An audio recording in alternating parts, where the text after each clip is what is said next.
오늘은 폴스타 나이트 라이브 행사장에 왔습니다. 지금 여기 있는 차는 올해 우리나라에도 출시될 폴스타 4입니다. 폴스타는 지금 4가지 모델을 내놨죠. 오늘 폴스타 나이트에서 이 모델들을 다 만나볼 예정이고요. 그리고 폴스타에서 특별하게 공개한 핸드폰을 오늘 볼 수 있다라고 합니다. 사실 폴스타가 만든 건 아니고요. 폴스타가 자율주행과 스마트 모빌리티 이런 거를 지향해서 그 스마트폰과 차량을 연동시키는 개념의 새로운 컨셉을 오늘 보여준다고 해서 왔어요. 자, 폴스타 4는 기본적으로 우리나라에서 판매되는 폴스타 2보다 훨씬 큰 모델입니다. 폴스타가 좀 작다, 기존의 고정관념들을 좀 깨버릴 수 있을 만한 그런 핵심적인 모델이라고 볼 수 있어요. 기본적으로 그 볼보의 아이덴티티를 부정하진 않습니다. 그 폴스타 4라는 브랜드 안에 볼보에서 가져왔었던 그 디자인 아이덴티티가 살아있는데요. 볼보의 가장 그 대표적인 디자인 컨셉이 뭡니까? 토르의 망치죠.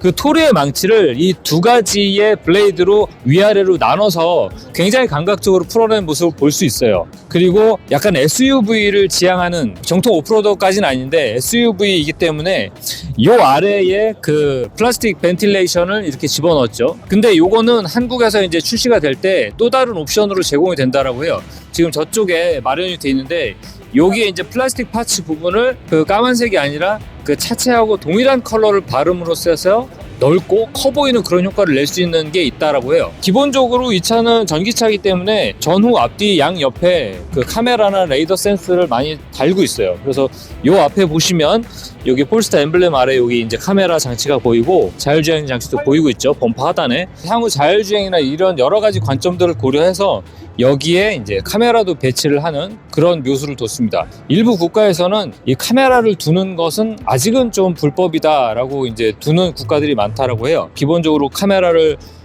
대신할 수 있는 사이드미러를 전통적인 방식으로 채택을 하고 카메라를 둠으로써 해서 향후 자율주행에 대비하는 그런 형식을 볼 수 있습니다. 그리고 이제 프론트 팬더 측면에는 또 다른 그 자율주행을 볼 수 있는 거죠. 지금 100kWh하고 86kWh 2가지 버전으로 나뉘어져 있습니다. 국내에 올해 이제 6월에 출시될 모델 같은 경우에는 이 100kWh가 주력 버전이라고 해요. 기존의 폴스타가 가지고 있었던 이미지를 좀 깰 수 있는 그런 모델인 것 같습니다.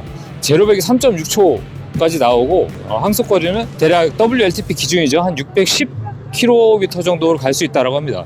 이렇게 되면 우리나라 조금 보수적으로 측정을 해도 400km 이상은 충분히 그 마크할 수 있는 그 수치를 얻을 수 있지 않을까 싶어요. 배터리가 100kWh. 이거 진짜 우리나라에서도 사실 보기 힘든 그런 어떤 큰 배터리를 달고 있죠. 참고로 배터리는 CATL의 3원계 배터리를 달고 있습니다. 이 배터리는 향후 우리나라에서 부품이 바뀔 가능성도 있어요. 부산 공장에서 이 폴스타를 생산하는 게 전환되기 때문에 그때 되면은 아마도 CATL의 배터리도 들어가지만 우리나라 삼성 배터리도 어느 정도 들어가지 않을까. 혹은 LG가 될 수도 있고 그것에 대해서는 확정된 바는 없습니다. 하지만 우리나라의 부품을 전환해서 쓸 수도 있다라는 어떤 그 내용을 약간 암시하는 그 인터뷰를 제가 좀 했었습니다. 그 내용은 향후에 또 전달을 해드릴게요.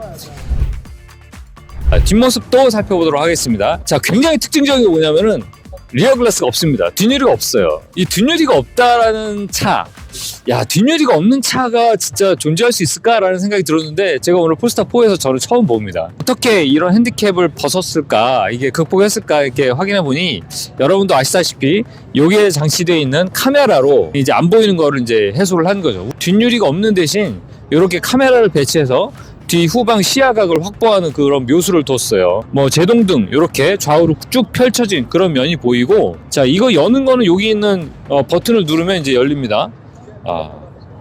자, 이게 열리면 이 뒷유리가 없다라는 점들이 좀 실감이 좀 많이 나요. 이렇게 여기가 확 막혀 있으니까 약간 답답하다는 느낌도 있기는 하지만 이제 주행을 할 때는 그런 핸디캡을 좀 많이 벗어날 수 있다, 카메라로. 트렁크 공간 자체는 그다지 넓진 않습니다. 폴스타 2보다는 넓은 것 같아요, 확실히. 넓이 자체는 제가 팔을 뻗어서 안쪽까지 닿을 수 있을 정도인 거 보니까 대략 한 200m 정도 내외 이런 정도의 크기를 보여주고 있는 것 같고, 여기에 턱을 둠으로써 해서 물건이 움직이는 거를 조금 방지할 수 있는 그런 그 시스템을 뒀네요.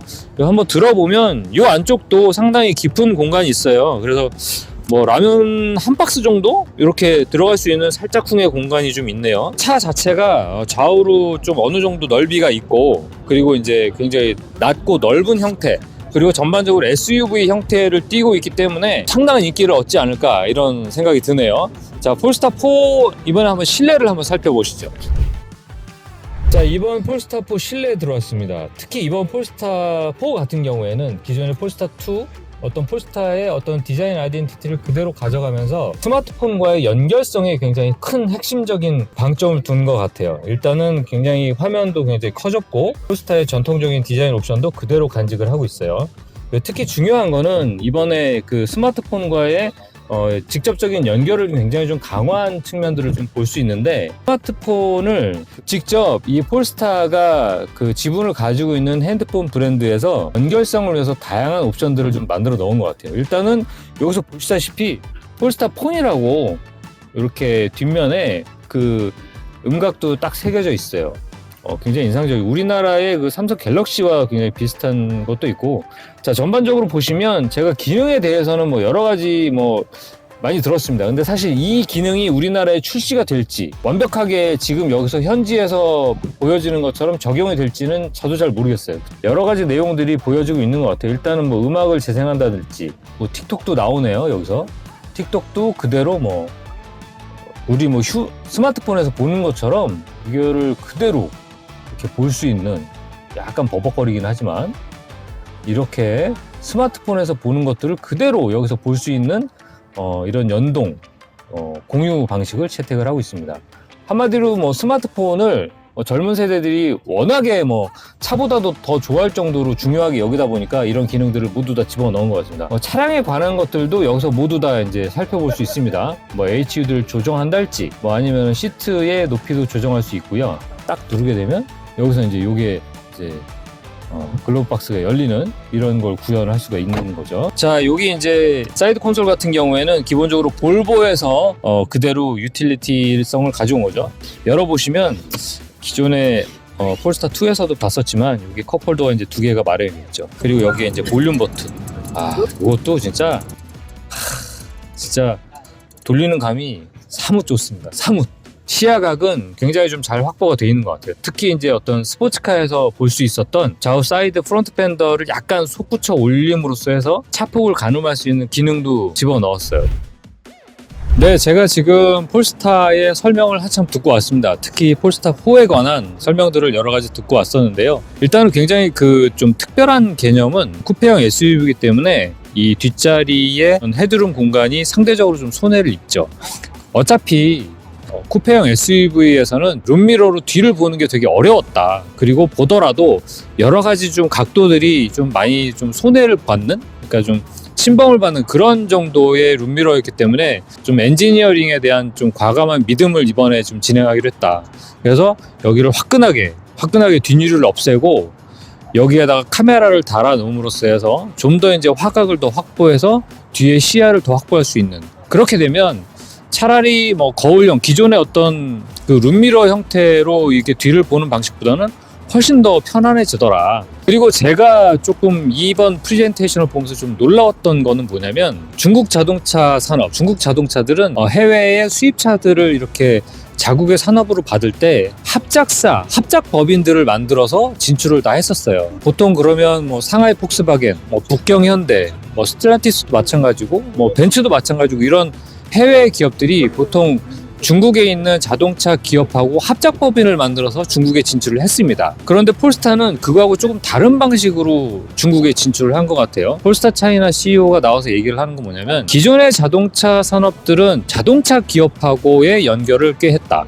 그렇지만 자기들은 모빌리티 산업, AI, 어떤 이런 정도의 맥락으로 가기 때문에 자기들은 자동차를 만드는 회사가 아니라 스마트폰 제조사하고 합작사를 만들었다라는 개념을 새로 만들었어요. 그 스마트폰 제조사하고 폴스타 4에 대한 AI OS를 만들기 위해서 노력을 했다라고 해요. 사람들이 자동차를 이용할 때 스마트폰을 이용하는 거를 정확하게 매칭시켜서 그 AI 라이프를 만들겠다라는, 다시 말하면 이 차 같은 경우에는 폴스타라는 이미지도 그대로 가져가는 동시에 어떤 스마트 모빌리티의 기계로서의 역할도 충실히 담아내고 있는 것 같습니다. 굉장히 새로운 개념의 자동차 모빌리티를 보여주는 것 같습니다. 안드로이드 오토, 애플 카플레이, 이런 형식의 그냥 물리적인 스마트폰의 연결을 이야기하는 것이 아니라 그 모빌리티 생태계 속에 스마트폰도 있고 자동차도 있는 이런 개념을 새로 설명한 것 같아서 굉장히 놀라웠어요. 기존의 맨앤머신, 일본에서는 인마일체라고 이야기도 했었습니다. 그런 것들이 이제는 스마트 모빌리티를 통해서 자동차와 스마트폰의 어떤 융합을 보여준다는 측면에서 굉장히 새로운 느낌으로 다가왔습니다.